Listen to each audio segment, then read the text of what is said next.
கல்லால் நிழன்மலை வில்லாரருளிய பொல்லாரிணை மலர் நல்லார் புனைவரே.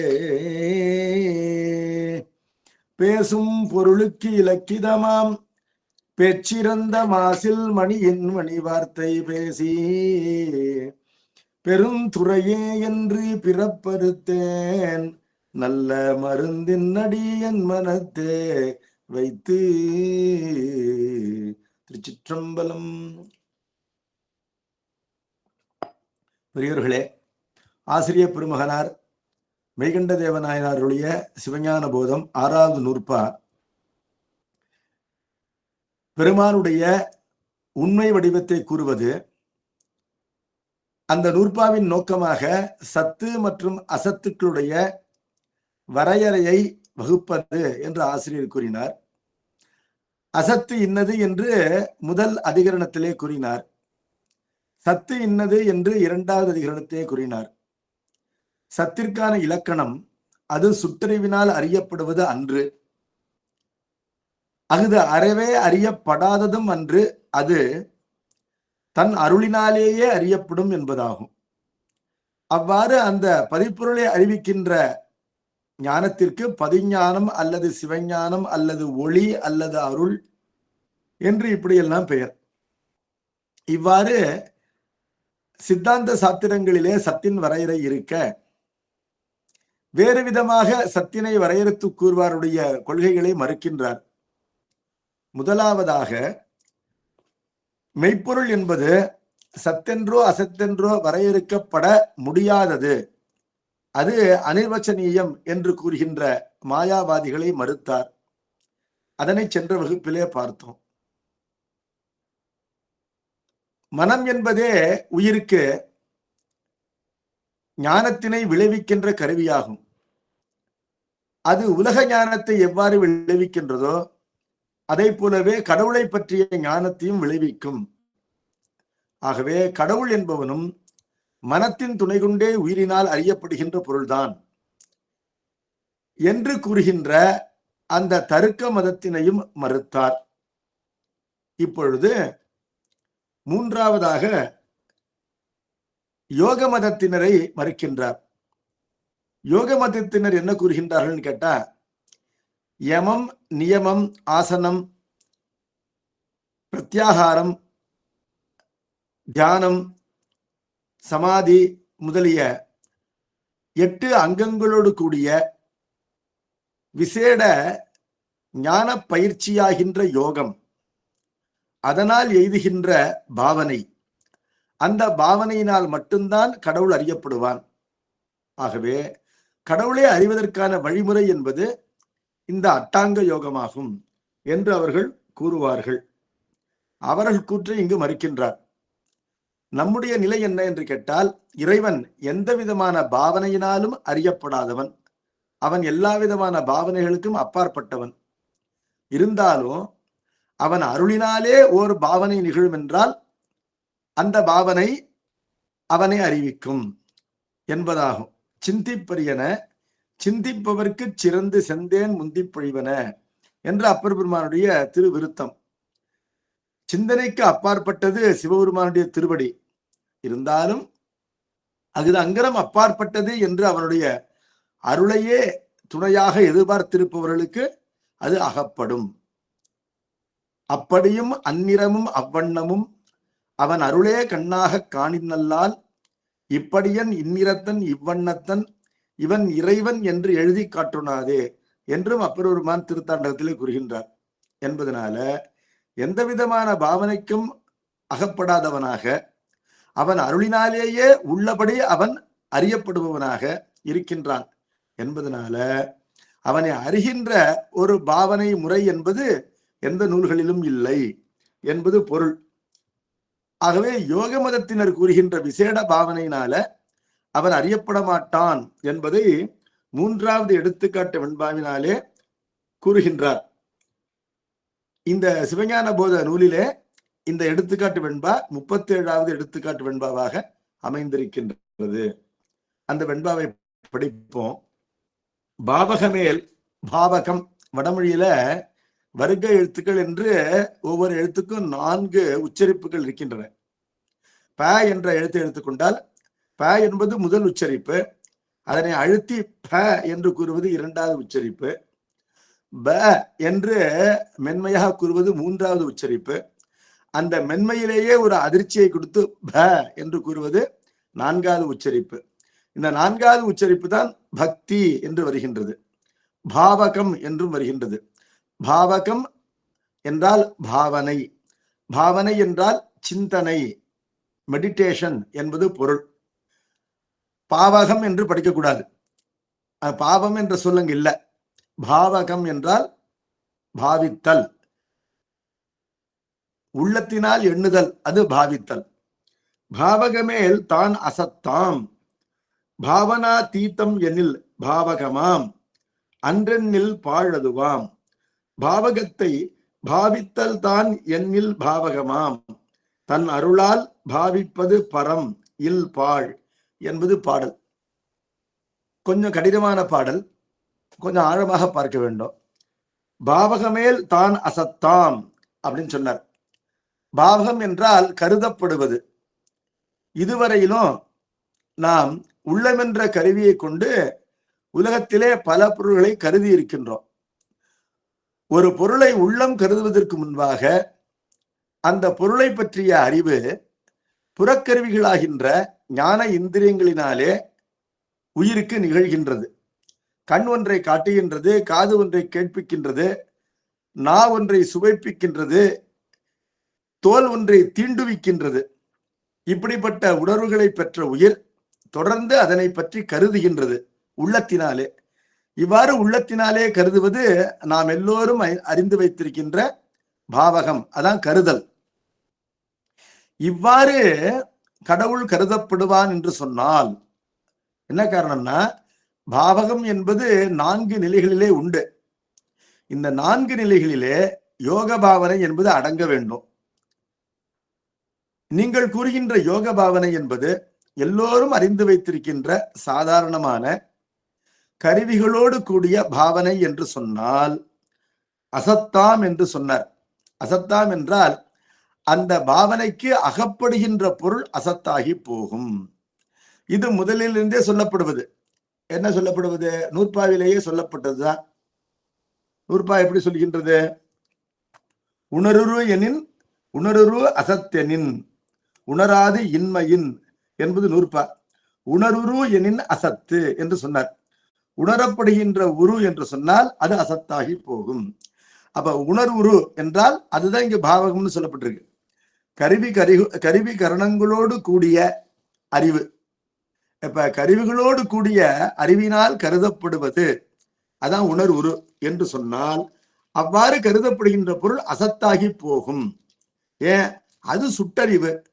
அதனால் அதற்கு அகப்படுகின்ற பொருள் அழியக்கூடியது என்பதனால அசத்து. ஆகவே கடவுள் அழியக்கூடிய ஒரு பொருளாகி போய் அசத்தாகி போவான் என்பதனால இந்த கருவிகளோடு கூடிய பாவனைக்கு கடவுள் அகப்பட மாட்டான் என்று ஆகிவிட்டது. இப்பொழுது யோக பாவனை என்பது இப்படிப்பட்டது அன்று. அது கருவிகளோடு கூடிய பாவனைக்கு அப்பாற்பட்டது என்று நீங்கள் கூறுவீர்கள் என்று சொன்னால், பாவனா தீதம் எனில் கருவிகளோடு கூடிய பாவனைக்கு அப்பாற்பட்டது. அதீதம் என்று சொன்னால் அப்பாற்பட்டது, அதீனம் என்று சொன்னால் உட்பட்டது. ஒரு சாதனம், ஒரு கருவி, ஒரு முறை அதனை கடந்தது அதீதம் என்று சொல்லப்படும். அதற்குள் அடங்கி அதனால் அடையப்படுவது அதீனம் என்று சொல்லப்படும். பாவனைக்கு அதீனம் என்று சொன்னால் அது அசத்து என்று முதலிலே சொல்லிவிட்டார். இப்பொழுது பாவனைக்கு அதீதம், கருவிகளோடு கூடிய பாவனைக்கு அப்பாற்பட்டது, அப்படிப்பட்ட ஒரு பாவனையைத்தான் யோக மார்க்கம் கூறுகின்றது என்று சொன்னால் பாவகமாம் என்று சொன்னார். பாவகமாம் என்று சொன்னால் என்ன பொருள் கேட்டா, கருவிகள் நீங்கிய பொழுது உயிருக்கு அறிவே உண்டாவதில்லை, அறியாமைதான் உண்டாகின்றது என்பதை அன்றாட அனுபவத்திலே பார்க்கின்றோம். எப்படி பார்க்கின்றோம்? இப்ப நனவு நிலையிலே பலவிதமான கருவிகளோடு நாம் தெளிவான அறிவினை பெற்று வருகின்றோம். உலகத்தை பற்றி, கடவுளை பற்றி அறிவை பெறாவிட்டாலும் உலகத்தை பற்றின அறிவினை இந்த நனவு நிலையில்தான் பெறுகின்றோம். நனவு நிலையில்தான் பள்ளிக்கு சென்று பல பாடங்களை படிக்கின்றோம், பல அனுபவங்களை பெறுகின்றோம் உலகத்திலே வாழ்ந்து. இப்ப நனவு நிலையில்தான் சிவஞான போதம் ஒருவர் கற்றுக் கொடுக்க நாம் கற்கின்றோம். ஆகவே நனவு நிலையிலே கருவிகள் எல்லாம் விழித்து செயல்படும் பொழுது அறிவினை பெறுகின்றோம். உறங்கும் பொழுது கனவு நிலையிலே, நனவு நிலையிலே பயன்படுகின்ற கருவிகளிலே 10 கருவிகள் இல்லாமல் போகின்றன. அதாவது புறக்கருவிகளாகின்ற அறிவு கருவிகள் 5, செயற்கருவிகள் 5, ஞானேந்திரியங்கள் 5, கர்மேந்திரியங்கள் 5 அடங்குகின்றன என்பதனால கனவு நிலையிலே பெறுகின்ற அறிவு என்பது நனவு நிலையிலே பெறுகின்ற அறிவினை விட குறைந்து காணப்படுகின்றது. கருவிகள் குறைவதனால அறிவு குறைகின்றது. அப்படிதான் அனுபவிக்கின்றோம். இப்பொழுது ஆழ்ந்த உறக்கத்திலே நனவிலே செயல்படுகின்ற கருவிகள் கூட அடங்கி போகின்றன.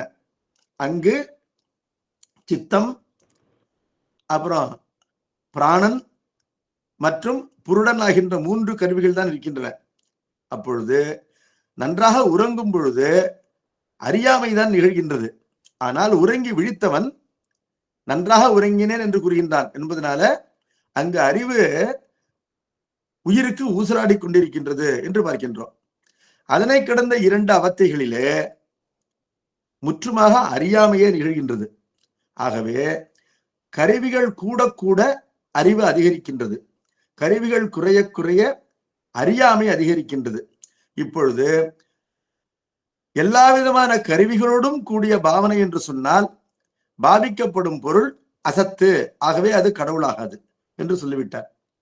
பாவனாதீதம், கருவிகளோடு கூடிய பாவனை இல்லை, இது வேறானது என்று சொன்னால், கருவிகள் எங்கு இல்லையோ அவை முற்றிலுமாக நீங்கிவிட்டன என்று சொன்னால் அறியாமைதான் நிகழும் என்பதனால அதனை கடவுளை பற்றிய பாவனை என்று கூறுவது நகைப்பிற்கு இடமாகியது. அப்ப கடவுள் அறியாமை போல் காணப்படுவான் என்று ஆகிவிடும். ஆகவே அதனை பாவனை என்று சொல்வது, பாவனை என்று சொல்லினாலே அதனை நாம் சொல்கின்றோம் என்ற அளவில் நிற்கும், அவ்வளவுதான். அறியாமையே பாவனை என்று சொல்லினாலே கூறுவதாக அமையும், அது பாவனையாகி விடாது, அது சிவபாவனையாகி விடாது என்று அவனை மறுக்கின்றார். இதற்கு வாக்கு ஜாலம் என்று பெயர். இவ்வாறு மறுத்தவுடனே அத யோக மதத்தில் என்ன கூறுகின்றார்கள்? யோக பாவனை என்பது ஒரு விசேட பாவனை என்று கூறினார்கள். அந்த விசேட பாவனையிலே கருவிகள் உண்டு என்று சொன்னால் அறியப்படும் பொருள் அசத்து என்று மறுத்துவிட்டார். அங்கு கருவிகளே இல்லை என்று சொன்னால் அங்கு அறிவே நிகழவில்லை என்பதனால அங்கும் கடவுள் அறியப்பட மாட்டான். கடவுளை அறியாமையே நீங்கள் கடவுள் என்று கூறுகின்றீர்கள். ஆகவே எதையும் பாவிக்காமல் அதனை பாவனை என்று பெயரிட்டு கூறுகின்றீர்கள் என்று மறுத்துவிட்டார். இப்பொழுது அது கருவிகளோடு கூடியதும் அன்று, கருவிகளிலிருந்து நீங்கியதும் அன்று, இரண்டிற்கும் வேறானது, இரண்டிலே ஒன்று என்று வரையறுத்து சொல்ல முடியாது. நாங்கள் கூறுகின்ற விசேட பாவனையை கருவிகளோடு கூடிய பாவனை என்றும் கருத முடியாது, கருவிகள் நீங்கிய நிலையிலே விளைகின்ற அறியாமை என்றும் கூற முடியாது. இரண்டிற்கும் வேறுபட்ட 3வது நிலை என்று சொன்னால் அப்படிப்பட்ட 3வது நிலை இன்னதென்று அறியப்படல என்பதனால அது பாழ் என்றே கொள்ள வேண்டும், அது இல்லாத ஒன்று, அது சூனியம் என்று கொள்ள வேண்டும் என்று அதையும் மறுக்கின்றார். இப்பொழுது கடவுளை அறிந்ததாக நினைத்தல், அப்படிப்பட்ட பாவனையினாலே கடவுள் அறியப்படுவான் என்று 4வது நிலை ஒன்று உண்டு. அதனை நீங்கள் உங்களுடைய பாவனை என்று கூறுவீர்கள் என்று சொன்னால் அப்படிப்பட்ட 4வது நிலை உண்டா அப்படின்னு கேட்டா உண்டு. எப்படி அப்படின்னு கேட்டா, திருமணம் ஆகாதவன் தன்னை திருமணமானவனை போல பகற்கனவு கண்டு இன்புறுகின்றான். உணவு கிடைக்காதவன் நல்ல உணவினை உண்டதை போல கற்பனை செய்து கொள்கின்றான். இதெல்லாம் பொய்யான கற்பனைகள். அதே போல கடவுளை அறியாதவன் கடவுளை அறிந்ததை போலவே கருதினான் என்று சொன்னால் அகுது ஓர் பாவனையாகும். அப்படிப்பட்ட பாவனை தான் யோகத்திலே சொல்லப்பட்டிருக்கின்றது என்று சொன்னால் அது போலியான பாவனை. அந்த போலியான பாவனைக்கு உண்மையான பயன் விளையாது. திருமணம் ஆகாதவன் திருமணமானவனைப் போல கற்பனை செய்வதனால பிள்ளை பிறக்கப் போவதில்லை. அதுபோலவே சாப்பாடு கிடைக்காதவன் நல்ல அறுசுவை உண்டதை போல கற்பனை செய்து கொள்வதனால பசி அடங்க போவதில்லை என்பதனால கடவுளை அறியாதவன் அறிந்தவனைப் போல பாவனை செய்வதனால அவன் கடவுளை அறிந்து விட போவதில்லை, அவனுக்கு பிறவி நீங்க போவதில்லை. கடவுளை அறிவதன் பயன் பிறவி நீக்கம்தான். அவனுக்கு பிறவி நீங்க போவதில்லை என்பதனால அது ஒரு போலியான பாவனை, அது பயனில்லாத பாவனையாகும். ஆகவே பாவனை என்பது 4 விதமாகத்தான் செய்ய முடியும். அந்த 4லே நீங்கள் கூறுகின்ற பாவனை அடங்க வேண்டும். இந்த 4 விதமான பாவனைகளும் கடவுள் அகப்பட மாட்டான் என்று நாம் பார்த்து விட்டோம் என்பதனால யோக பாவனை என்பது ஒரு விசேட பாவனை என்று சொன்னாலும் பாவனைகள் மொத்தம் 4 விதம்தான் என்பதனால இந்த 4லே அது எதிலே ஒன்றாக இருந்தாலும் கூட அதனால் கடவுள் அடையப்பட மாட்டான். அப்படின்னா கடவுளை அடைவதற்கே வழி இல்லையா? கடவுளை நினைத்து யோகத்திலே அமர்கின்றார்களே, சிவயோகத்திலே மெய்யன்பர்கள் அமர்கின்றார்களே என்று சொன்னால் அவர்கள் அமர்வது உண்மைதான். அதற்கு சிவயோகம் என்று பெயர்தான், அந்த பாவனைக்கு சிவபாவனை என்று பெயர்தான். ஆனால் அந்த நிலை என்பது சிவன் அருளாலேயே விளைகின்ற நிலை. அப்பொழுது அந்த அருளுக்கு பாத்திரமாகின்ற தவத்தை செய்த ஒரு உயிருக்கு அந்த அருள் விளைகின்றது. அப்பொழுது அவர்கள் அந்த சிவயோக பாவனையிலே அமர்கின்றார்கள், அவர்கள் உள்ளத்திலே சிவனை காண்கின்றார்கள் என்பது நிச்சயம்தான். ஆனால் அந்த நிலை என்பது யோக நூல்களிலே விவரிக்கப்பட்டிருக்கின்ற நிலைகளிலே ஒன்று அன்று, மாறாக அது இறைவனுடைய அருளினாலேயே விளைகின்ற நிலை என்பதனால அவன் இறைவனை பற்றிய அறிவு என்பது அவன் அருளினால் மட்டும்தான் விளையும் என்ற சித்தாந்த கொள்கையை இப்பொழுது நிறுவுகின்றார். அந்த பாடலை பார்ப்போம். பாவகமேல் தான சத்தாம் என்னும் பொழுது கருவிகளோடு கூடிய பாவனை என்று சொன்னால் அந்த பாவனையிலே பொருள்கள் அகப்படும் தான்.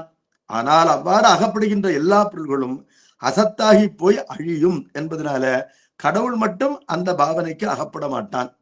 அந்த கருவிகளோடு கூடிய பாவனை என்பது பாசஞானம் என்பதனால அதற்கு கடவுள் அகப்பட மாட்டான் என்று சொன்னார். பாவனா தீதமெனில் பாவகமாம் என்றார். கருவிகளுக்கு அப்பாற்பட்ட நிலை என்று சொன்னால் அது அறியாமையே ஆகிய நிலை. அப்ப கடவுளை அறியாமையோடு நாம் என்ன பண்றோம்? ஈக்குவேட் பண்றோம். அதனை சிவபாவனை, சிவனை அறிகின்ற அறிவு என்று கூறுவது பொருந்தாது. அது பாவனை என்று ஒரு சொல்லளவில் நிற்பதாகும். உண்மையிலே அங்கு எந்த ஒரு பொருளும் அறியப்படவில்லை. என்ன காரணம்? அங்கு கருவிகள் இல்லை. சிவனை அறியும் பொழுதும் கூட சிவனருள் என்ற ஒரு கருவி இருக்கின்றது. ஆகவே கருவிகளின்றி அறிவு நிகழ்வதே இல்லை உயிருக்கு. அது உலகை பற்றிய அறிவா இருந்தாலும் அங்கு கருவிகள் தேவை, கடவுளை பற்றிய அறிவா இருந்தாலும் கடவுளுடைய அருள் என்ற ஒரு கருவி தேவை. ஆகவே எங்கு கருவி இல்லையோ அங்கு அறிவு இல்லை என்று பார்க்கின்றோம். அவ்வளவுதான், சிம்பிள். அன்றெண்ணில் பாழதுவாம். இது கருவிகளோடு கூடி செய்யப்படுகின்ற பாவனையும் அன்று, கருவிகளிலிருந்து முற்றிலும் நீங்கிய பாகவையும் அன்று. இது இரண்டிற்கும் அப்பாற்பட்ட மூன்றாவது என்று சொன்னால், அன்று எண்ணில் என்றால் இந்த இரண்டும் இல்ல 3 என்று சொன்னால் அந்த மூன்றாவதன் வடிவம் என்ன என்று உங்களால் சொல்ல முடியவில்லை என்பதனால அதனை சூனியம் என்று கொள்ள வேண்டும். அது டால் கிளைம், அதனை யாரும் நம்ப முடியாது. அது பாழாகும் என்று சொன்னால் அங்கு எந்த ஒரு பொருளுமே பாவிக்கப்படுவதில்லை என்று சொன்னார். இப்பொழுது அப்படி என்று உலகத்திலே பல பாவனைகளை பார்க்கிறோம். கடவுளை அறியாத நிலையிலும் கடவுளை அறிந்ததாக பாவித்தால் கடவுள் அறியப்பட்டு விடுவான் என்று கொண்டோம் என்று சொன்னால், சாப்பிடுவதை போல் பாவிப்பதனால ஒருவனுக்கு பசி அடங்குவதில்லை என்பதை போல அறியப்படாத கடவுளை அறிந்துவிட்டேன் என்று ஒருவன் கருதுவதனால அவனுக்கு பிறவி நீங்க போவதில்லை என்பதனால அப்படிப்பட்ட போலியான பாவனைக்கும் கடவுள் அகப்பட மாட்டான். என்றால் கடவுள் இந்த உயிரினுடைய எந்த விதமான பாவனைக்கும் அகப்பட மாட்டானோ என்று கேட்டால், அப்படி என்று அவன் அருளினாலேயே விளைகின்ற சிவபாவனைக்கு அவன் அகப்படுவான். தன் அருளால் பாவிப்பது பரம்.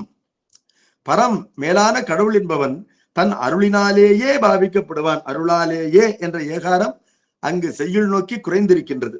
செய்யுள் விகாரம் என்று கூறுவார்கள். அதனை அங்கு விரித்து சொன்னால் செய்யுள் ஓசை மிகுந்து தலை தட்டும் என்பதனால தன் அருளாலேயே என்பதை தன் அருளால் என்று குறைத்து சொல்லியிருக்கிறார்.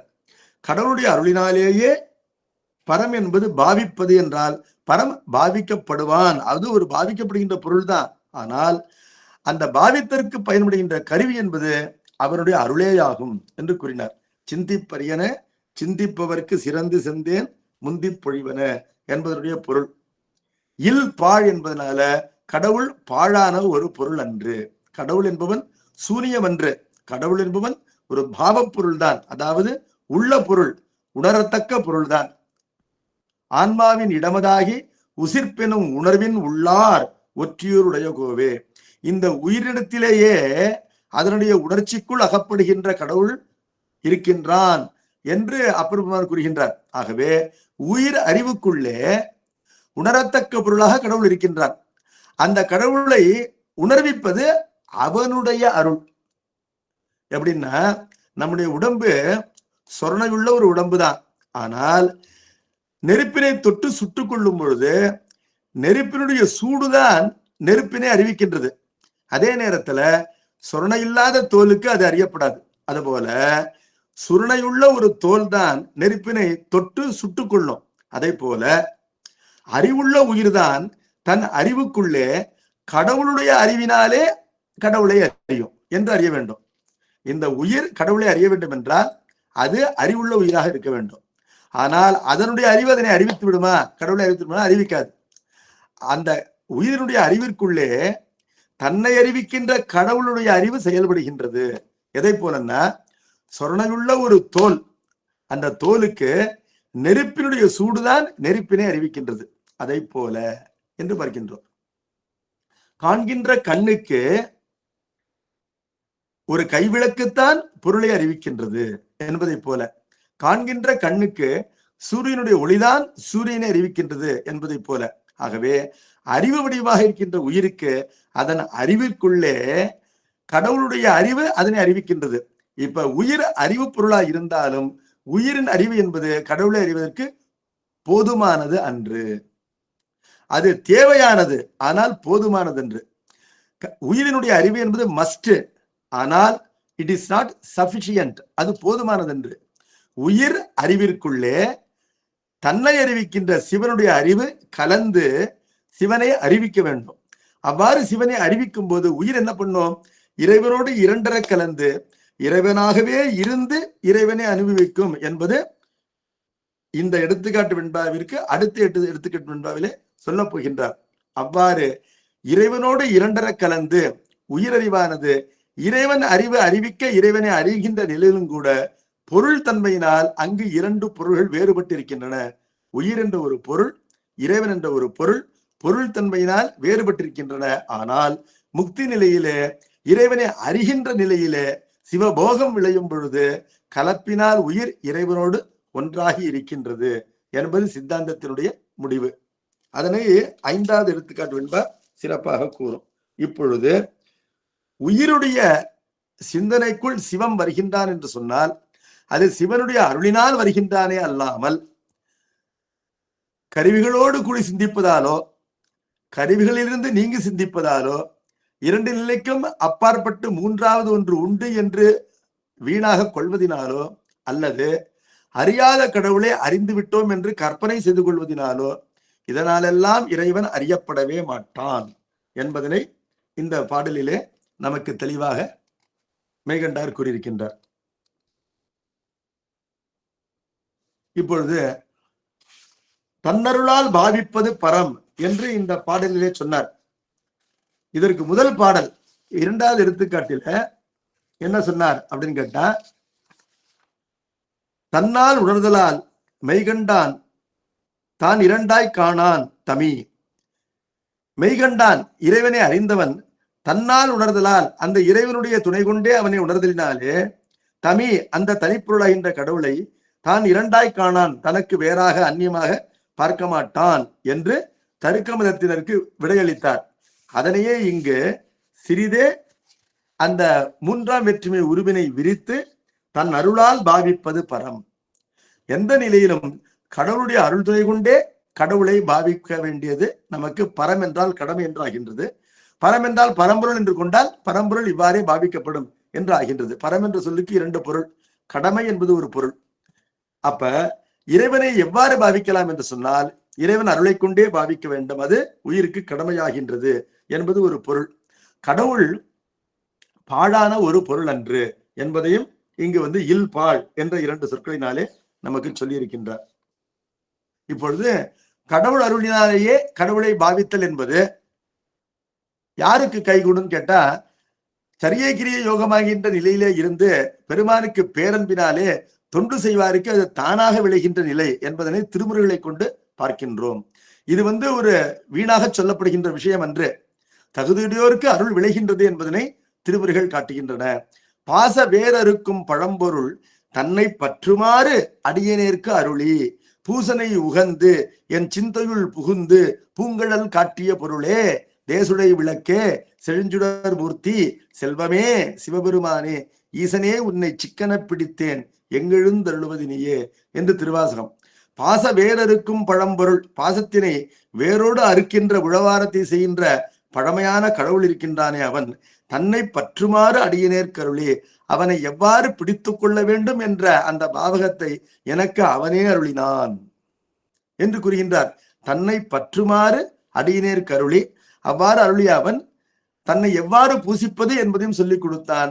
நான் பூசிக்க பூசிக்க அந்த பூசனையை ஏற்றுக்கொண்டு என் சிந்தையிலே தன்னுடைய பூங்கடலை காட்டி தரிசிப்பித்தான், காட்டியருளினான் என்பது வரையிலும் பார்க்கின்றோம். பாசவேர் அறுக்கும் பழம்பொருள் தன்னை பற்றுமாறு அடியனேற்கு அருளி பூசனை உகந்து இவன் என்னை பூசிக்க வேண்டும், பூசிக்கட்டும் என்று அதனை விரும்புகின்றான் கடவுள். இதே போல சாக்கிய நாயனார் கீழே கிடந்த கல்லை எடுத்து தன்பால் எரிய வேண்டும் என்று அந்த கடவுளே நினைத்தான் என்பதனால்தான் அவர் எரிந்தார். அதே போல இவன் நம்மை பூசிக்கட்டும் என்று கடவுள் நினைப்பதனால்தான் அடியார்கள் பூசிக்கின்றார்கள்.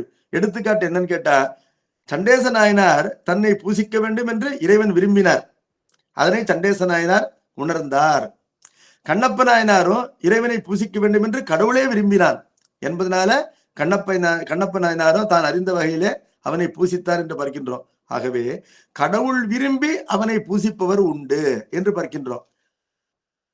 அப்ப பூசனை உகந்து என் சிந்தையுள் புகுந்து பூங்கழல் காட்டிய பொருளே என்பதனால இறைவன் அருளினாலேயே இறைவன் அறியப்படுவான், பூசிக்கப்படுவான் என்று பார்க்கின்றோம்.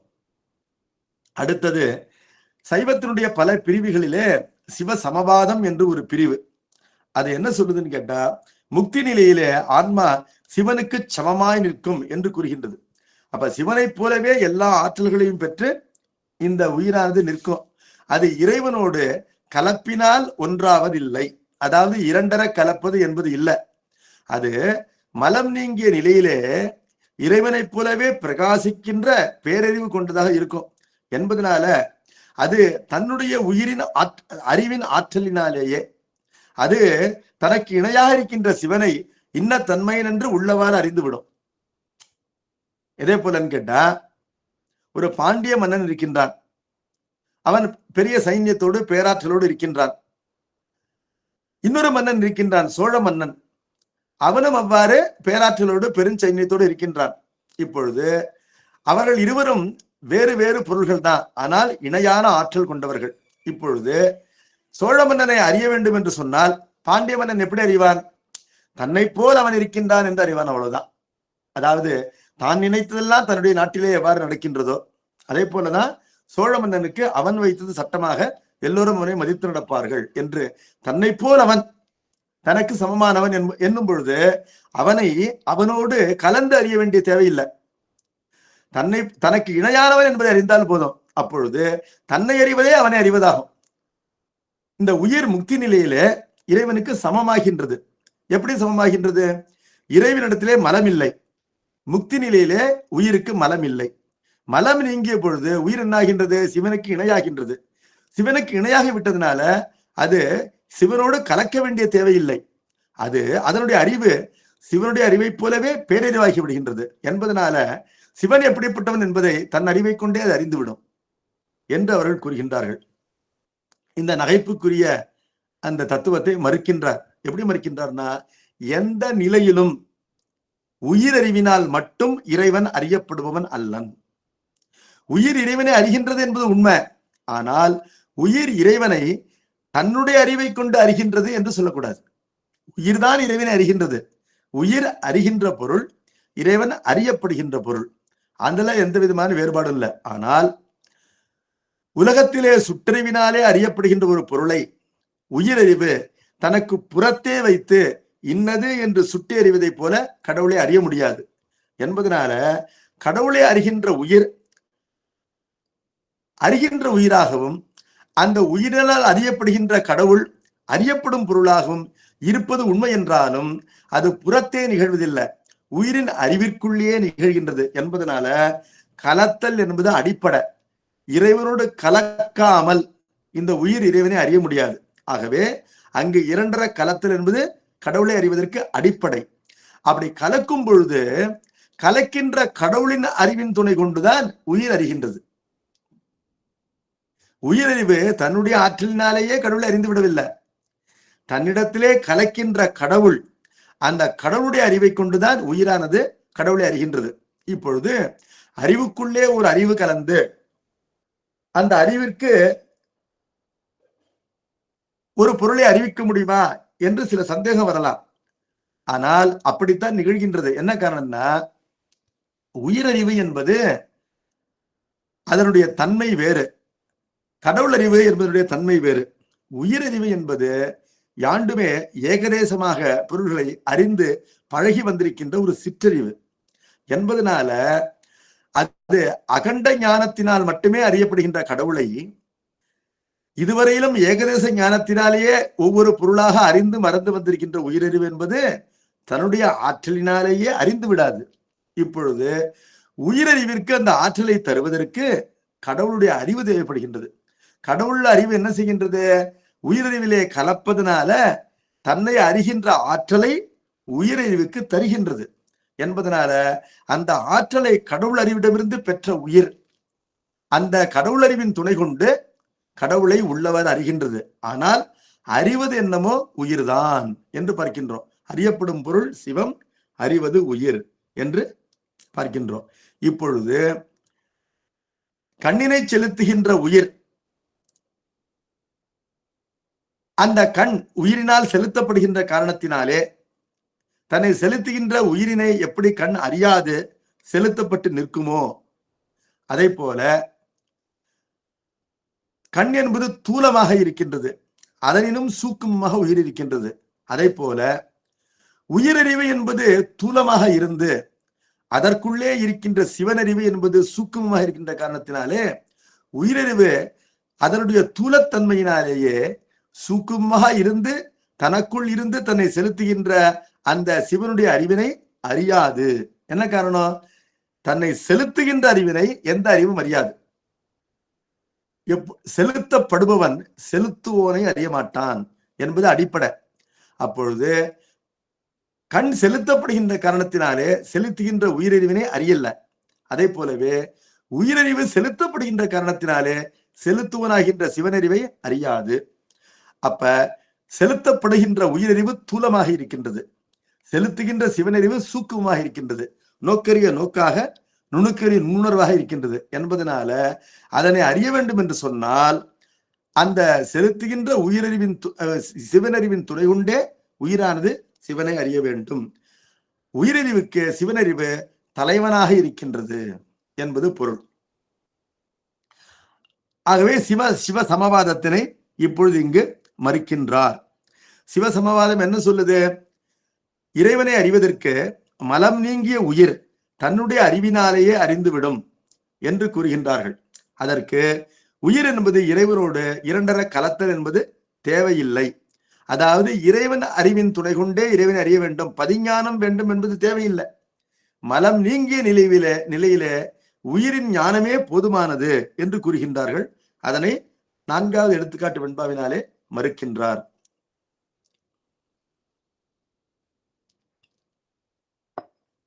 அறிய இரண்டல்லன் ஆங்கறிவு தன்னால் அறியப்படான் அறிவின் உள்ளான் அறிவுக்கு காட்டாகி நின்றானே கண் அறியாமை என்ன காட்டாதறிவு அறிந்து கண்டு என்று கூறுகின்றார். அறிய இரண்டல்லன் அப்படின்னா உயிர் சிவனை அறிவதற்கு சிவன் என்ன உயிருக்கு வெளியிலே இருக்கின்றானா, இரண்டாவது பொருளா இருக்கின்றானா? சிவனை அறிகின்ற நிலையிலே உயிர் தன்னிடத்திலே சிவன் கலந்திருப்பதை அறிந்தே அவனை அறியும். உயிர் சிவனை அறிய வருகின்றதுன்னு சொன்னா அந்த சிவஞான நிலையிலே தன்னிடத்திலே கடவுள் கலந்திருப்பதை அறிவதுதான் கடவுளை அறிவது. இப்ப கடவுள் உயிரினை எப்பொழுதுமே கலந்திருக்கின்றான். பெத்த நிலையிலும் முக்தி நிலையிலும் தன்னிடத்திலே கலந்திருக்கின்ற கடவுளை அறியாதிருப்பதற்கு தான் பந்தம் என்று பெயர். தன்னிடத்திலே கலந்திருக்கின்ற கடவுளை அறிகின்ற நிலைக்கு முக்தி என்று பெயர். ஆகவே கடவுளை அறிவது என்பதே கடவுளுடைய கலப்பை அறிவதுதான் என்பதனால இந்த உயிர் என்றைக்குமே கடவுளுக்கு வெளியே போய் கடவுளை இன்னார் என்று சுட்டி அறியாது. அது ஃபண்டமெண்டல் ட்ரூத். இப்படியன் இந்நிறத்தன் இவனிறைவன் என்று எழுதி காட்டுனாது. இப்படியன் இந்நிறத்தன் இவ்வண்ணத்தன் இவன் இறைவன் என்று எழுதி காட்டுதல் என்பது இறைவனை சுட்டறிவுக்கு உள்ளாக்குவது. அவ்வாறு உள்ளாக்குவதற்கு இறைவன் இன்னொரு பொருளாக இருக்க வேண்டும். உயிருக்கு வெளியிலே இரண்டாவது பொருளாக இருக்க வேண்டும். உயிர் உலகத்தை அறிவதை போல கடவுளை அறிய முடியாது. எந்த நிலையிலும் உயிருக்குள் இருப்பவன் கடவுள். உயிருக்கு புறத்தே அறியப்படுகின்ற புறப்பொருளாக அவன் புலனாக மாட்டான் என்பதனால அறிய இரண்டல்லன் என்றால் சுட்டறிவினால் அறிவதற்கு அவன் இரண்டாவது பொருள் அல்ல. உயிரறிவினால் அறிவதற்கு அவன் உயிரறிவுக்கு வெளியிலே இருக்கின்ற பொருள் இல்லை என்பது பொருள். இரண்டு என்பது வெளியிலே இருக்கின்ற, வேறாக இருக்கின்ற, அந்நியமாக இருக்கின்ற, பின்னமாக இருக்கின்ற, புறத்தே இருக்கின்ற என்ற பொருள்களை கொண்டது இரண்டு என்ற சொல். அப்ப உயிர் இறைவனை தான் என்றும் கடவுள் என்றும் பிரித்து இரண்டு பொருள்களாக அறிந்து வருகின்ற வரையிலும் இறைவன் அறியப்படுவதில்லை என்பது பொருள். அறிய இரண்டல் என்று சொன்னால் உயிர் சிவனை அறிவதற்கு அவன் அந்த உயிருக்கு வேறாக நிற்பவன் அல்லன் என்பதனால உயிரறிவு அதனுடைய அறிவினாலேயே கடவுளை அறியும் என்பது பிழை. சரி, அப்பொழுது அவன் எப்படி இருக்கின்றான் என்று கேட்டால் அறிவின் உள்ளான், அறிவிற்குள்ளேயே இருக்கின்றான். எப்படின்னா தண்ணீரிலே கரைந்திருக்கின்ற சர்க்கரையை போல அவன் இருக்கின்றான். தண்ணீருக்கு ஒரு அறிவு இருக்கின்றது வைத்துக் கொள்வோம். தண்ணீர் ஜடப்பொருள். ஆனால் தண்ணீருக்கு அறிவு இருக்கின்றதுன்னு நினைத்துக் கொள்வோம். அது சர்க்கரையை அறிய வேண்டும் என்றால் தன்னைத்தானே சுவைத்துக் கொள்ள வேண்டும். அது தன்னிடத்தே கரைந்திருக்கின்ற சர்க்கரையை அந்த கலப்பினால் தான் அறியும். அந்த கலப்பு இல்லை என்று சொன்னால் அது அறியாது என்பதை போல அறிவின் உள்ளான் அவன் உயிர்ந்த அறிவுக்கு அறிவாய் அதற்கு உள்ளே இருப்பவன். ஆதலால் அறிவு தன்னால் அங்கு அறியப்படான். அப்படின்னு அர்த்தம், உயிரறிவினால் மட்டுமே அங்கு அறியப்பட மாட்டான். அப்ப அந்த உயிரறிவிற்குள் கலந்திருக்கின்ற காரணத்தினாலே கலந்திருக்கின்ற பொருள் அந்த கலப்பினை உணர்த்தினால் தான் அறியப்படுவான். இப்பொழுது கடவுள் நம்மிடத்திலே கலந்திருக்கின்றானா இல்லையான்னு ஒரு கேள்வி வருது. நாம் கடவுளை அறியவில்லை. இப்ப நான் கடவுளை அறியவில்லை. கடவுளை அறியாத நான் அறியாத நிலையிலும் என்னிடத்திலே கடவுள் கலந்திருக்கின்றான். அவன் கலந்திருப்பதை அறியும் பொழுது அவனை அறிகின்றேன். அப்ப கலந்திருக்கின்ற பொருள் தான் கலந்திருப்பதை உணர்த்துவதனால் தானே நாம் அறிகின்றோம். நம்ம முதுகுல ஒரு எறும்பு இருக்கு, நாம் அதை அறியாவிட்டாலும் அது இருக்கு. அந்த எறும்பு நம்ம கடிக்கும் போது நம்ம அறிகிறோம். அப்பொழுது அந்த எறும்பு நம்மை கடிக்காத வரையிலும் நாம் அதை அறிவதில்லை. நம் உடம்பிலேயே இருக்கு. அதை கடிக்கும் பொழுது நாம் அறிகின்றோம். அதே போல கடவுள் உயிருக்குள்ளேயே கலந்து இருக்கின்றான். அவன் உணர்த்தும் போது உயிர் அறிகின்றது. அவன் உணர்த்தாத வழி உயிர் அறிவதில்லை. இதைத்தான் நான் அப்பர் சொல்லும் போது என்னை ஏதும் அறிந்திலன் எம்பிரான் தன்னை யானும் முன் ஏதும் அறிந்திலன். சாமி என்னை கவனிக்கல, அதனால நான் அவனை கவனிக்கல. நாங்கள் ரெண்டு பேரும் சேர்ந்தேதான் இருக்கோம். இருந்தாலும் கடவுள் என்னை பற்றி நினைக்கவில்லை என்பதனால நான் அவனை பற்றி அறியவில்லை. என்னை தன் அடியார் என்று அறிதலும் அவனை நான் பிரான் என்று அறிந்தனே. சாமிக்கு என்ன, அதாவது நம்ம அடிபடாயுமா அப்படிங்கிற நினைவு சாமிக்கு என்ன பண்ண, அதை உணர்த்தினான். அதை உணர்த்தவும் நானும் பெருமான் என்று அறிந்தேன் என்று கூறுகின்றார். என்னை ஏதும் அறிந்திலன் நம்பிரான் தன்னை யானும் முன் ஏதும் அறிந்திலன். என்னை தன் அடியான் என்று அறிதலும் தன்னை யானும் பிரான் என்று அறிந்தனே என்பது இறைவன் அடிமை கொள்வதே இது கூறுவதாக அமைந்தாலும் கூட இறைவன் தன்னை அறிவிப்பது என்பதுதான் இங்கு இருக்கின்றது. அப்பொழுது இறைவன் தன்னை அறிவிப்பதினால்தான் உயிர் அறியும். அப்பொழுது இறைவனை அறிவதற்கு அங்கு உயிரறிவு என்ற ஒரு பொருள் வேண்டும், அறியப்படுகின்ற கடவுள் என்ற ஒரு பொருள் வேண்டும். ஆகவே பொருள் தன்மையினால் வேறுபட்டிருக்கின்ற இரண்டு பொருள்கள் நிச்சயமாக வேண்டும். அங்கு பொருள் ஒன்று என்பதில்லை, பொருள் இரண்டு இருக்கின்றன. அப்படி இருந்தாலும் அந்த இரண்டு பொருள்களும் இரண்டா இருக்கக்கூடாது. அதுக்குதான் அத்வைதம் என்று பெயர். அவை பின்னமாக வேறு வேறாக இருக்கக்கூடாது. அவை பிரிப்பின்றி கலந்து இருக்க வேண்டும். அந்த கலப்பு நிலையிலே அறியப்படுகின்ற பொருள் அதனுடைய ஆற்றலினால் அறியப்படுகின்றது. அதற்கு வஸ்து தந்திரம் என்று பெயர். பிரம்மசூத்திரத்தில வியாசமுனிவர் சொல்லும் பொழுது இறைவன் வஸ்து தந்திரத்தினால் அறியப்படுகின்றான். அதாவது இறைவன் இறைவனுடைய ஆற்றலினால் அறியப்படுகின்றானே அல்லாமல் இறைவனை அறிகின்ற உயிரின் ஆற்றலினால் அறியப்படவில்லை என்பதை தெளிவாக கூறியிருக்கின்றார்.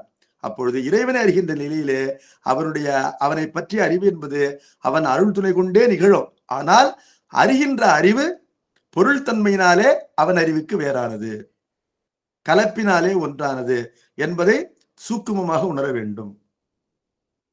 அறிவின் உள்ளான் என்ற காரணத்தினாலே அறிவு தன்னால் ஆங்கு அறியப்படான் என்றால் உயிரினுடைய அறிவினாலே அவன் அறியப்பட மாட்டான். ஆனால் அவன் அறியப்படுவான். எப்படின்னு கேட்டா அவனுடைய அறிவு அவனை உணர்த்திவிடும் உயிரினுடைய அறிவுக்கு என்று சொன்னார். மெய் அறியா கண் என்ன அப்படின்னு சொன்னார். இப்ப உயிரின் அறிவுக்குள்ளேயே கடவுள் இருக்கிறான், அப்படி இருந்தும் ஏன் உயிர் அறியவில்லை அப்படின்னு ஒரு கேள்வி வருது. அது பத்த நிலையில அறியல. அதற்கு சமாதானம் சொல்கின்றார். கலந்திருக்கின்ற கடவுளை ஏன் உயிர் அறியவில்லை என்று சொன்னால், இப்பொழுது உயிர் செலுத்த கண் காண்கின்றது, ஆனால் தன்னை செலுத்துகின்ற உயிரினை கண் அறியாது. அதே போல தனக்கு முதல்வனாக இருக்கின்ற கடவுளை அவன் உணர்த்தினால் ஒழிய இந்த உயிர் அறியாது என்று சொன்னார். மெய் அறியா கண் என்ன என்று சொன்னார். மெய் என்ற சொல் இங்கு உயிரினை குறிக்கின்றது. அது ஆகுவயலாக உயிரினை குறிக்கின்றது என்று பொதுவாக நாம் கொள்ள வேண்டும். மெய் என்றால் உடம்பு, அது ஆகுவயலாக உயிரினை குறிக்கின்றது. என்ன, உடம்பு என்பது உயிருக்கு பற்றுக்கோடு. ஆகவே உயிருக்கு பற்றுக்கோடாக இருக்கின்ற அந்த உடம்பு அது இட ஆகுபெயர்.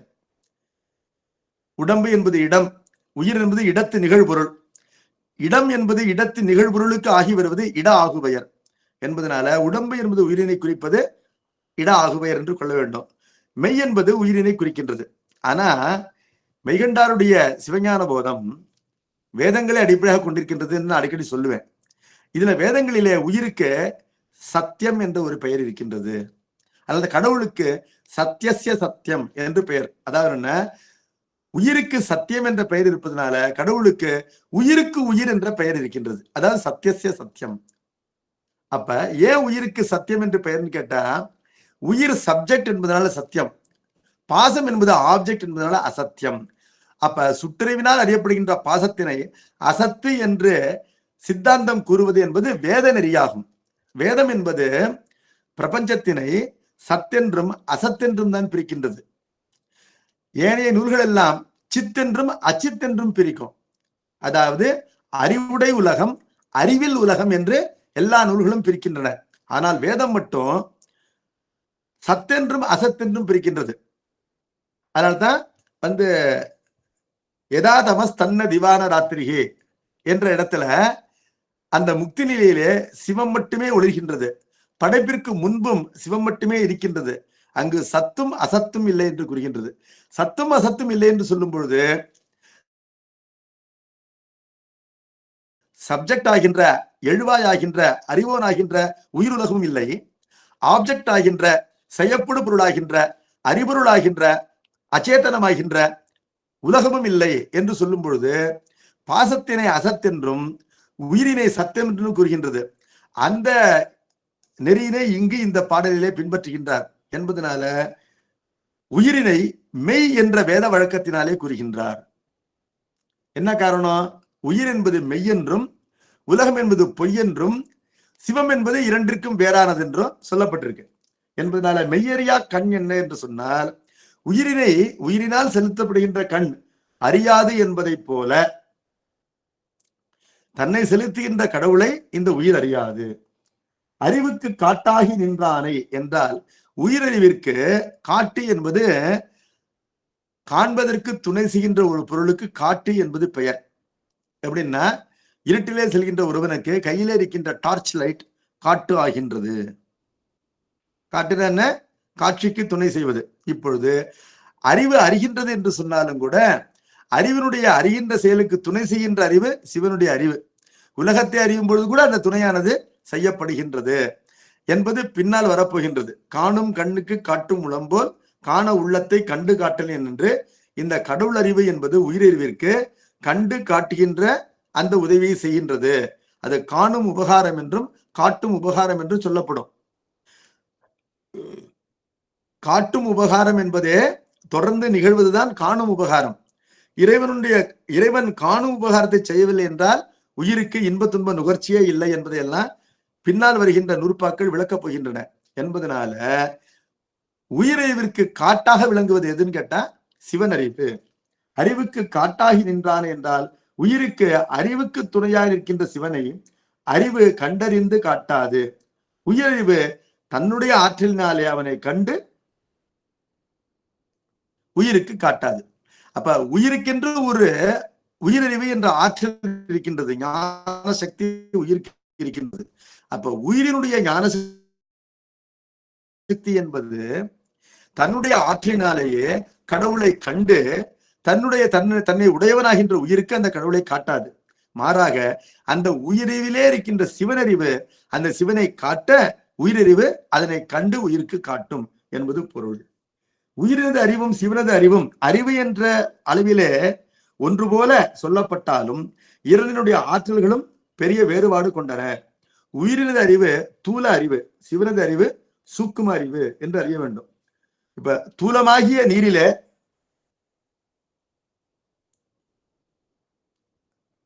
சூக்குமமாக ஒரு சர்க்கரை கலந்திருப்பதை போல கலந்து ஒன்றாய் இருக்கின்றது. அதே போல உயிரினுடைய அறிவிலே சிவனது அறிவு கலந்து இருக்கின்றது.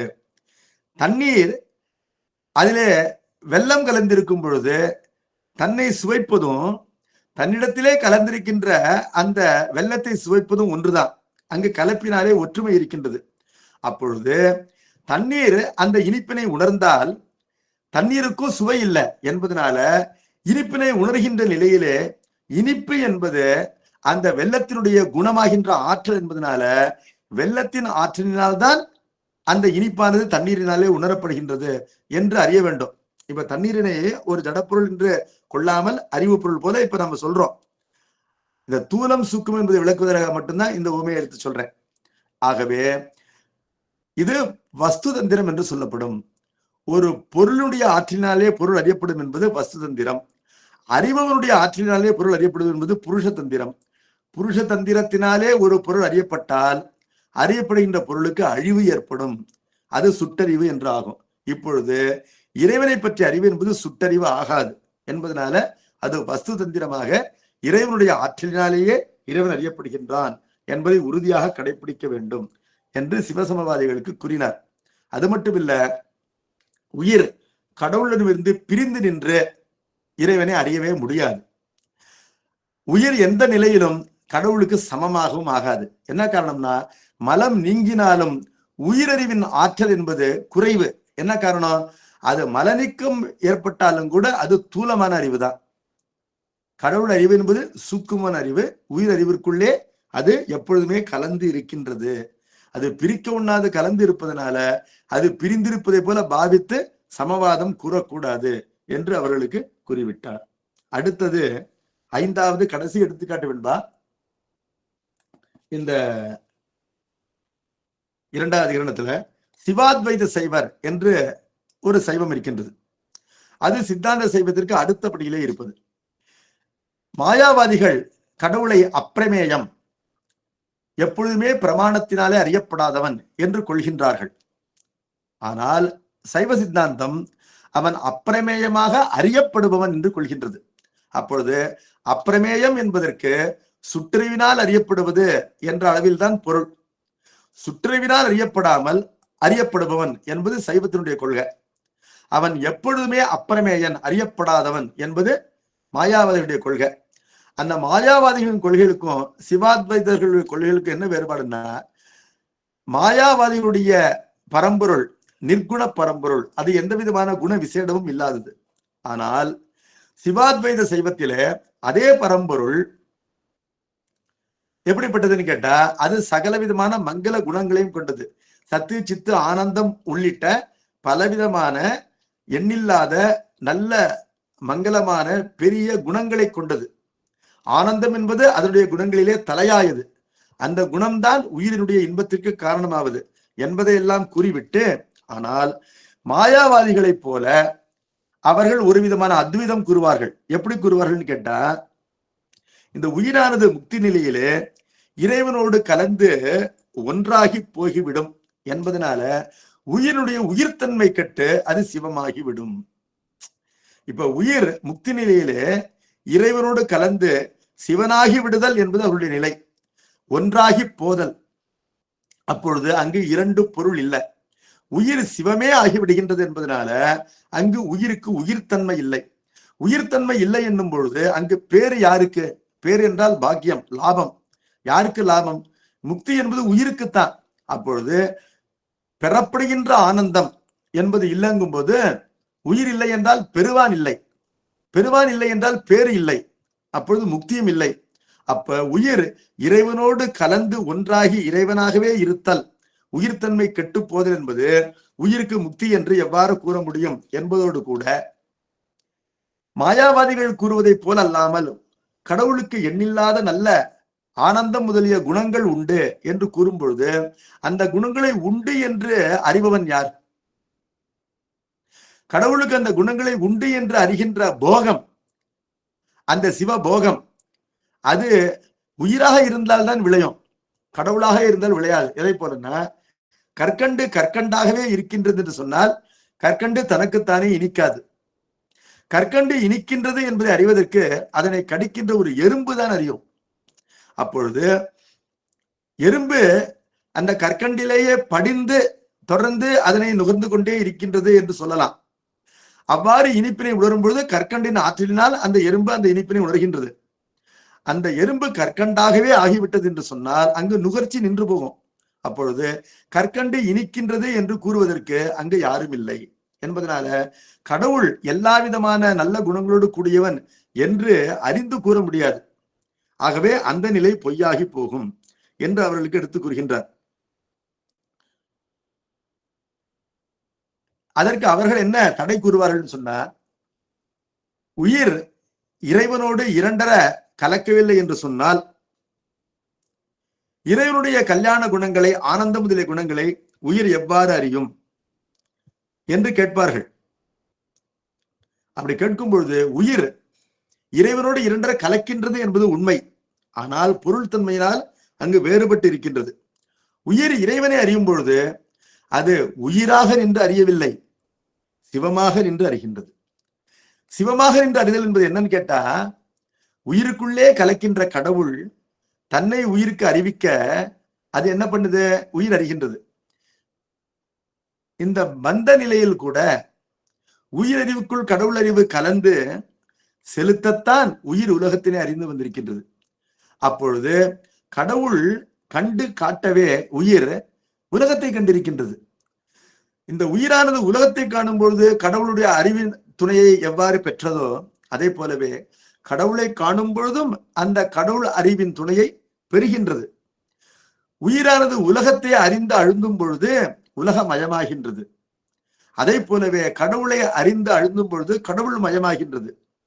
உலகமயமாக உயிர் ஆன பொழுது உலகமாக ஆகிவிடல, அந்த நிலையிலும் உயிர் என்றும் உலகம் என்றும் இரண்டு பொருள்கள் இருந்தன. அதே போல சிவமாகி இருந்து சிவனை அறியும் பொழுதும் உயிர் என்றும் சிவம் என்றும் பொருள் தன்மையினாலே வேறுபட்ட இரண்டு பொருள்கள் உண்டுதான். அங்கு உயிர் என்ற பொருளுக்கு நாசம் இல்லை, உயிர் என்ற பொருளுக்கு அழிவு இல்லை, உயிருக்கு உயிர்த்தன்மை நீங்குவதில்லை. மாறாக உயிர் சிவமாக இருந்து சிவனை அறிகின்றது. எப்படி உலகமாக இருந்து உலகத்தை அறிந்ததோ அதே போல சிவமாக இருந்து சிவனை அறிகின்றது என்று அவர்களுக்கு விளக்கமாக சொல்கின்றார். அந்த பாடலை இப்பொழுது படிப்போம். அது என்னும் ஒன்று அன்று, அதுவன்றி வேறே, அது என்று அறிவும் உண்டே, அது என்று அறிய இரண்டல்லன், ஆங்கு அறிவுள் நிற்றல், அறியும் அறிவே சிவமும் ஆம் என்று சொன்னார். இதுக்கு என்ன பொருள் பார்ப்போம். அது என்னும் ஒன்று அன்று அப்படின்னா என்ன அர்த்தம்னா, இப்பொழுது பரம்பொருளை அது என்ற சொல்லினாலே வேதம் கூறுவது அதனை கடைபிடிக்கின்றார்கள் மாயாவாதிகள். தத்து அது என்ற சொல்லினை அவர்கள் கடைபிடிப்பதற்கு என்ன காரணம்னு கேட்டா, இன்னதென்று அறியப்படாதது அப்படிப்பட்ட ஒரு பொருளை அதுன்னு நம்ம சொல்லுவோம். பேர் ஞாபகத்துக்கு வரல அப்படின்னா அது வந்து போச்சுமோ. அதே போல பரபிரமமாகிய மெய்ப்பொருள் குணம் இல்லாததாய் அறிவு மாத்திரமாய் உள்ளது, இன்ன தன்மையது என்று கூற ஒண்ணாததாய் இருப்பது என்பதனால அதனை அது என்று சொல்லினாலே மாயாவாதிகள் கூறுவார்கள். அது அவர்கள் கண்டுபிடித்த சொல்லில்ல. ஓம் தத்து சத்து என்று வேதங்கள் கூறுகின்ற அந்த 3 பெயர்களிலே அது என்ற ஒரு பெயரும் உண்டு. அதனை அவர்கள் கடைபிடிக்கின்றார்கள். அதற்கு அவர்கள் பொருள் கூறும் பொழுது அது நிர்குணம் என்றும் அனிர்வச்சனீயம் என்றும் பொருள் கொள்வார்கள். அவர்கள் கூறுவதைப் போல அதற்கு பொருள் கொள்ளாமல் சிவாத்வைத செய்வர்கள் சிவமாகிய மெய்ப்பொருள் ஆனந்தமாகிய குணத்தை கொண்டது என்று கூறுவார்கள். அதனால்தான் அது இனிக்கின்றது. முக்தியிலே சிவனை அறிந்தவன் அந்த இனிப்பினை உணர்கின்றான் என்பது வேதங்கள் கூறுகின்ற உண்மை. ஆகவே ஆனந்தம் முதலிய குணங்களை கொண்டது கடவுள் என்று இவர்கள் உண்மையாக நேர்மையாக கொள்கிறார்கள்.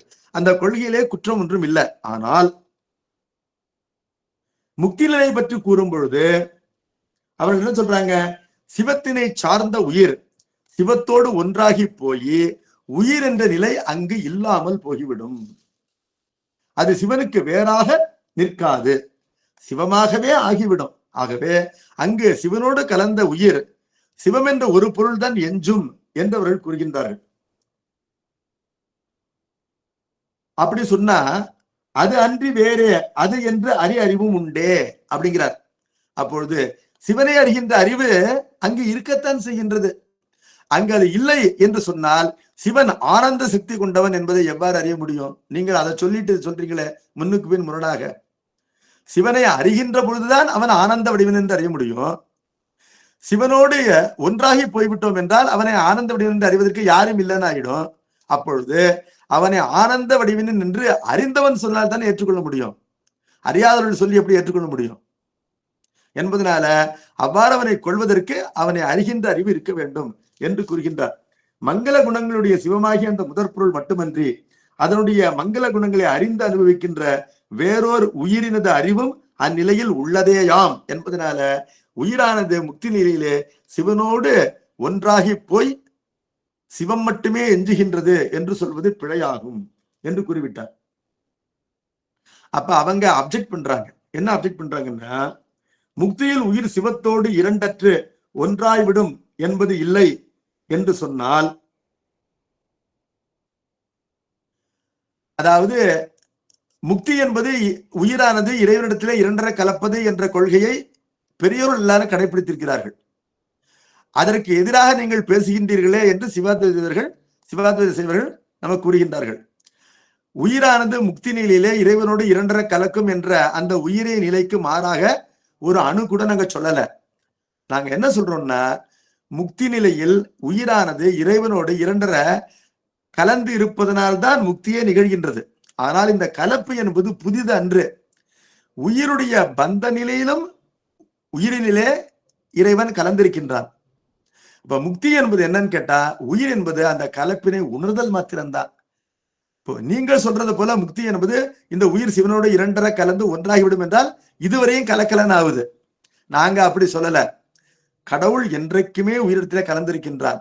அப்பொழுது அந்த கலப்பினை உணராத காரணத்தினாலே பந்தம் நிகழ்கின்றது. கலப்பினை உணரும் பொழுது முக்தி நிகழ்கின்றது. அப்பொழுது கலப்பினை உணர்தல் எதனால் நிகழ்கின்றது? கலந்திருக்கின்ற கடவுள் உணர்த்துதல் தானே உணர்கின்றது. இதான் சிம்பிள்.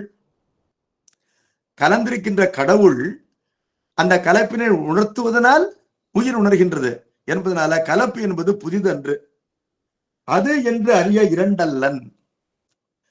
முக்தி நிலையில் இரண்டரை கலந்திருப்பதை உயிர் உணரும் பொழுது கூட அந்த கடவுளை தனக்கு புறத்தே வைத்து அறிவதற்கு கடவுள் உயிருக்கு பின்னமாக இல்லை என்பதனால என்றைக்குமே கடவுள் உயிருக்கு பின்னமாக இருந்து அறியப்பட மாட்டான் என்பதை நாங்கள் உறுதியாக கூறுகின்றோம். அறிவுள் நிற்றல் என்றால் தன்னை அறிகின்ற உயிரின் அறிவிற்குள்ளேயே கடவுள் இரண்டரை கலந்து விரவி நிற்கின்ற காரணத்தினால்தான் இறைவனை உயிர் அறிகின்றது. அப்படி அறியும் பொழுது அறியும் அறிவே சிவமும் ஆம். சிவனை அறிகின்ற அறிவு சிவமாகவும் இருக்கின்றது. அப்படி சிவமாகவும் இருப்பதனால அறிகின்றது. சிவமும் ஆம் என்ற உண்மையினால அந்த உயிரறிவு சிவமாக இருக்கின்றது, தானாகவும் இருக்கின்றது. பொருள் தன்மையினால் தானாக இருப்பதனால்தான் அதுக்கு முக்தி பேறு என்ற லாபம் விளைகின்றது. அதே நேரத்துல அந்த லாபம் விளைய வேண்டும் என்றால் அது பிரிந்து நின்றால் விளையாது, அது இரண்டரை கலந்து நின்றால் தான் விளையும் என்பதனால அந்த உயிரறிவு சிவத்தோடு கலந்து சிவமாகி இருப்பதனால் சிவனை அறிகின்றது. ஆனால் அது உயிர் என்பதனால் தான் சிவனை அறிகின்றது. சிவன் சிவனையே அறிந்து கொண்டிருக்க மாட்டான். கற்கண்டுக்கு கற்கண்டு தானே இனிக்காது என்று கூறுகின்றார். அவனை அறிகின்ற அறிவாகிய உயிரும் அவனுக்கு வேறாய் நின்று அறிதல் கூடாமையால் அவனோடு இரண்டரை கலந்து ஒன்றாய் நின்றே அறியும். அவ்வறிவு பொருள் தன்மையினால் வேறாயினும் பிரிப்பின்றி கலந்து நிற்கும் கலப்பினால் சிவமாகி இருந்து அறியும். ஆகவே கடவுளை அறியும் பொழுது சிவமாகி இருந்து அறியும். எதை போலன்னு கேட்டா, உலகினை அறியும் பொழுது உலகமாக இருந்து அறிந்ததை போல என்று கொள்ள வேண்டும். இதனை திருமுறைகள் பல இடங்களிலே சிறப்பாக சொல்லியிருக்கின்றன. நாற்றானத்து ஒருவனை நானாய பரனை என்று கூறுவார் நம்பி ஆரூரர். அதுபோல சித்தமலம் அறிவித்து சிவமாக்கி இணையாண்ட அத்தன் என்று கூறுவார். சிவமாக்கி இணையாண்ட அத்தன் என்பதனால உயிரினை சிவமாக்குவதனால்தான் உயிர் சிவனை அறிகின்றது என்று சொல்லிவிட்டார். அப்பொழுது உயிரறிவு சிவமாகித்தான் சிவனை அறிகின்றது. அதே நேரத்துல சிவமாக்கி இணையாண்ட அத்தன் என்று என்னை அவன் ஆண்டு கொண்ட அத்தன் என்று கூறுவதனால அவன் ஆண்டவன் என்றும் தன்னை அடிமை என்றும் பொருள் தன்மையினால் வேறுபாட்டினையும் உயிர் அறிந்து வைத்திருக்கின்றது என்று பார்க்கின்றோம். என்பதனால சிவமும் என்ற உண்மை என்பது உயிராகவும் இருக்கின்றது, சிவமாகவும் இருக்கின்றது. சிவமாக இருப்பதனால தன்னை உணர்த்துகின்ற சிவனை அது உணர்கின்றது. அதே நேரத்துல உயிராக இருப்பதனால்தான் உணர்கின்றது. எதை போலன்னா, சூரியனுடைய ஒளி கண்ணொளியிலே கலப்பதனால்தான் சூரியனை கண் காண்கின்றது. அப்பொழுது சூரியனுடைய அருள் துணை கொண்டுதான் கண் சூரியனை காண்கின்றது. ஆனால் கண் என்பது கண்ணாக இருப்பதால்தான் சூரியனை காண்கின்றது. அது சூரியனாகவே இருந்தால் காட்சி நிகழாது. கண்ணுக்குத்தானே சூரியன் தெரிகின்றான். அப்பொழுது சூரியன் தெரிவதற்கு கண்ணு கண்ணாகவும் இருக்க வேண்டும், கண்ணொளியிலே சூரியனுடைய ஒளியை கலப்பதற்கும் அது விட்டு கொடுக்க வேண்டும். சூரியனுடைய ஒளி தன் ஒளியிலே கலப்பதற்கு அது இடம் கொடுக்கவில்லை என்றால் சூரியன் காட்சிக்கு வரமாட்டான். என்பதனால தன்னிடத்திலே கலக்கின்ற கடவுளுடைய அருள் துணை கொண்டுதான் உயிர் கடவுளை அறிகின்றது. அறிகின்ற காலத்திலே சிவமாக இருந்து அறிகின்றது என்று சொல்றார். இதெல்லாம் ரொம்ப சிறப்பாக அம்மையார் கூறியிருக்கின்றார். அறிவானும் தானே, அறிவிப்பான் தானே, அறிவாய் அறிகின்றான் தானே, அறிகின்ற மெய்ப்பொருளும் தானே, விரிசுடர் பார் ஆகாசம் அப்பொருளும் தானே அவன் என்று கூறுவார். அறிவானும் தானே என்று சொல்லும் பொழுது கடவுள் உயிருக்கு தன்னை அறிவிக்கும் பொழுது உயிருக்குள்ளே கலப்பதனால உயிர் போலவே இருக்கின்றான், உயிராகவே இருக்கின்றான். அதைத்தான் நானாய பரனை என்று சுந்தரமூர்த்தியினர் கூறுகின்றார். அறிவான் என்பவன் யார்? உயிர். சிவம் உயிராகவே இருக்கின்றது, அதாவது கலப்பினாலே என்று பார்க்கின்றோம். அறிவிப்பான் தானே, அது உயிராகவே இருந்து தொடர்ந்து தானாகவும் இருக்கின்றது. தானாக இருப்பதனால என்ன பண்ணுது? அறிவிக்கின்றது. அறிவிப்பான் தானே, அறிவாய் அறிகின்றான் தானே என்று சொல்லும் பொழுது கடவுளை அறிவிக்கின்ற கடவுள் அறிவின்ற சக்தி இருக்கின்றது. அந்த சக்தியாகவும் கடவுள் இருக்கின்றது. இப்ப கடவுள் எப்படி இருக்கிறார்? கடவுள் தன்னை உயிருக்கு அறிவிக்கும் பொழுது தன்னை அறிகின்ற உயிராக அவர் இருக்கின்றார், தன்னை அறிவிக்கின்ற அருளாக அவர் இருக்கின்றார், அறியப்படுகின்ற பொருளாகவும் அவர் இருக்கின்றார். இந்த மூன்றாகவும் சிவமானது கலப்பினாலே இருக்கின்றது. என்பதனால்தான் முக்தி என்பது கைகூடுகின்றது என்று அம்மையார் சிறப்பாக கூறியிருக்கின்றார்.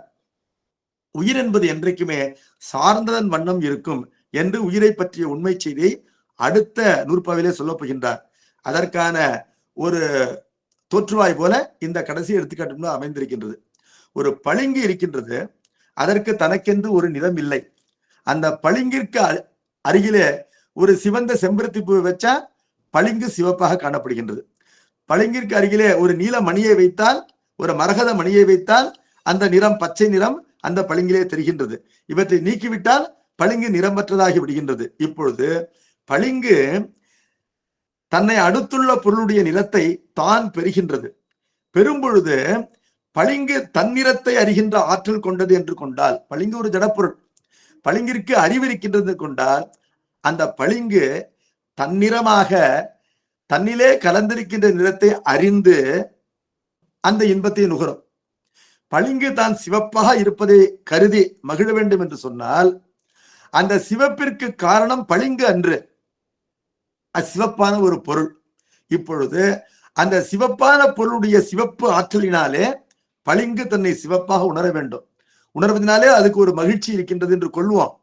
அதற்கு காரணம் என்னன்னு கேட்டா, அதனிடத்திலே விரைவி இருக்கின்ற அந்த அதற்கு பொருள் தன்மையினால் வேறுபட்டிருக்கின்ற இன்னொரு பொருளுடைய சிவப்பாகின்ற நிறம் என்று பார்க்கின்றோம். அதே போல உயிருக்கு முக்தி பேர் என்பது ஆனந்தமே வடிவமாக இருக்கின்ற ஒரு பொருள் தன்னுடைய ஆனந்தத்தை உயிருக்கு வழங்கி அறிவிப்பதனால்தான் என்பதை வேதங்கள் கூறுகின்றன என்று பார்க்கின்றோம்.